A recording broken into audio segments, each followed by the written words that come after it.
ఇది beautiful red shade with pink అండి, super ఉంది కాంబినేషన్ అయితే. ఫ్యాబ్రిక్ వచ్చేసరికి మనకి ప్యూర్ మైసూర్ క్రేప్ సిల్క్ అయితే వస్తుంది. And all over the sari మనకి ఇలా శారీ లైన్స్ అయితే చూడొచ్చు.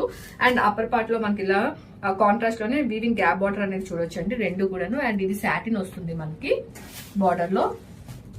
అండ్ హియర్ ఇస్ ద పళ్ళు, చిక్ పళ్ళు అయితే ఇచ్చేసారండి కాంట్రాస్ట్ లో. అండ్ బ్లౌజ్ వచ్చేసరికి మనకి ఇలా జరీ చెక్స్ విత్ బార్డర్ అనేది మనకి బ్లౌజ్ అయితే పేరప్ చేసేసారు. And all over the sari అంతా కూడా ఇదే జరీ లైన్స్ అయితే క్యారీ అవుట్ అవుతాయి. And here the complete look, చాలా ప్రెటీ ఉందండి. కలర్ అయితే మనం బ్లౌజ్ స్టిచ్ చేయించుకొని శారీ డ్రేప్ చేసుకుంటే ఇట్ లుక్స్ డామ్ గుడ్.